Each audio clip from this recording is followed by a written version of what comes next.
It was the kind of summer where the days stretched endlessly, filled with the laughter and mischief of youth.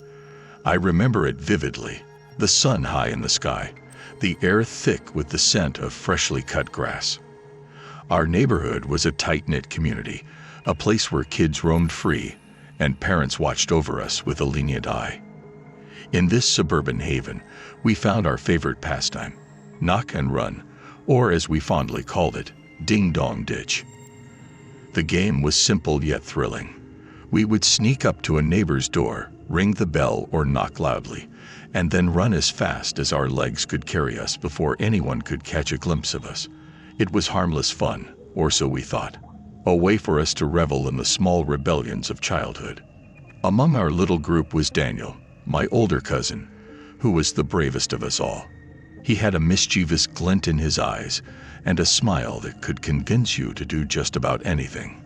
Daniel was the ringleader, always pushing us to try new houses, to run a little faster, to laugh a little louder. My sister, a year younger than me, was always a bit hesitant, but never wanted to be left out. She tagged along, her giggles a constant soundtrack to our adventures. James, our neighbor and my best friend, was always by my side. We were an inseparable trio, our friendship forged in the fires of countless shared escapades. Our usual territory was our immediate street area, a familiar ground where we knew every nook and cranny. We knew which neighbors would laugh it off and who would come out with a stern warning. It was a game, a dance of sorts, and we were the masters of it. But there was one house that always seemed to beckon us, a challenge we had yet to accept. It stood at the end of the street, slightly apart from the others. It was a magnificent house with a white marble exterior and a grand fountain that seemed to dance in the sunlight. One fateful day, driven by a mix of curiosity and the boldness that only comes with youth, we decided to venture to that fancy house. Our hearts pounded with a mix of excitement and fear as we approached, the house looming larger and more imposing with every step. Daniel, as always, was the one to take the lead. He strode up to the door with the confidence of a conqueror, rang the bell, and then signaled for us to run. We turned on our heels, laughter bubbling from our lips, adrenaline coursing through our veins. But this time, something was different.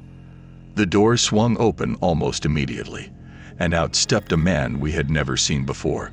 He was tall and stern, wearing a black leather apron that seemed out of place in the suburban setting. His reaction was unlike anything we had encountered before. There was no amused chuckle or annoyed grumble.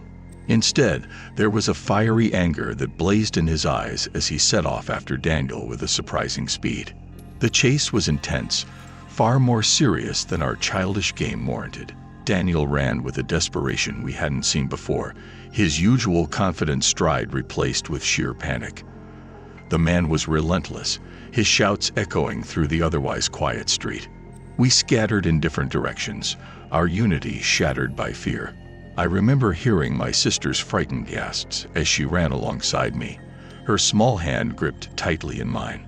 The streets that were once our playground suddenly felt hostile, every shadow a potential hiding place for the angry man. We darted through backyards and alleys, our hearts pounding not with excitement, but with genuine fear. Eventually, I found myself at a shopping center car park, far from our neighborhood. I waited there, hidden behind a row of cars, my breath coming in short, ragged gasps. The familiar sounds of the suburbs were replaced by the distant hum of traffic, a reminder of how far I had strayed. It was hours before we all found each other again, our group slowly reassembling with stories of narrow escapes and close calls. Daniel, usually so full of bravado, was quiet, his eyes wide with something that looked like regret. The incident marked a turning point in our summer. Word of the angry man and his aggressive chase spread through the neighborhood like wildfire. Parents who had once been lenient now watched us with wary eyes, their trust in our innocence shaken. My mother, who had always been the embodiment of calm and understanding, became visibly upset. She sat me down, her hands trembling slightly as she spoke of danger and consequences, her words heavy with a fear I had never seen in her before.